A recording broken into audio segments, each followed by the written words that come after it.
I hope we can, I think the wonderful work Zach is doing in education and what, many in our community, I think are working towards. I'm hoping there can be some kind of upgrades in the ways that we, educate ourselves. Sloterdijk has a approach that he calls, disciplinics, but he's looking at a new education system that would really expose us to many more domains of practice across traditions than we currently have. But the reason I brought him up now is, and what you were mentioning about maybe what the Islamic scholars or what Alexander Bard is doing with Zoroastrianism, I see it also in Sloterdijk, and that is looking back at our old, and it's in line with the sacred naturalism, actually, is what I'm wanting to say, is looking back at our old thought systems, whether they're, Catholic theological, which some people like Panikar or Sloterdijk are doing, or Graham Harman looking back to some old Islamic ideas, Bard looking back to Zoroastrianism. If we can,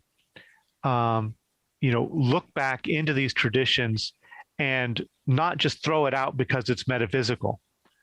but to appreciate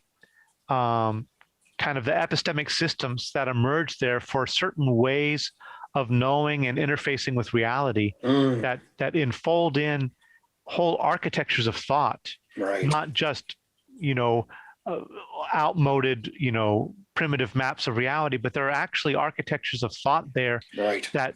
we can bring them forward in a way that can inform how we relate to the natural world, how we relate to therapeutic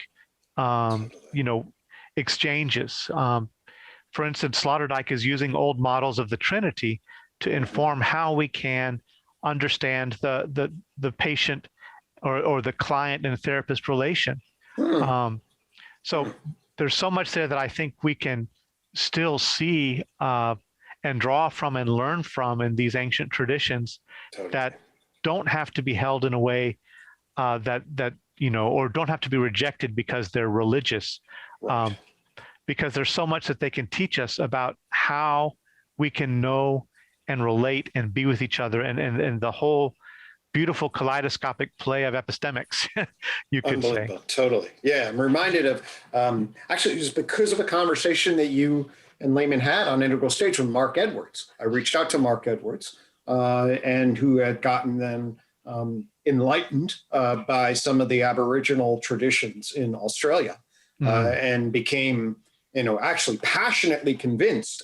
that the epistemics, if you want to use that term, or the way of being in nature and in relationship to each other, was fundamentally more advanced and sophisticated than we have any appreciation for. In fact, more advanced and sophisticated in many ways than we are, he would argue. And so rediscovering that kind of knowledge, and in terms of sacred naturalism, I think one of the things that we are most impoverished around is the fact that we don't know how to be with the living nature. We do not know, we don't know how to, we've built our cocoons of technology around us, and we have separated and jumped ourselves above, or really distorted and alienated from probably nature. And that would be a sensibility that would have inevitably just an enormous amount to teach us in relation.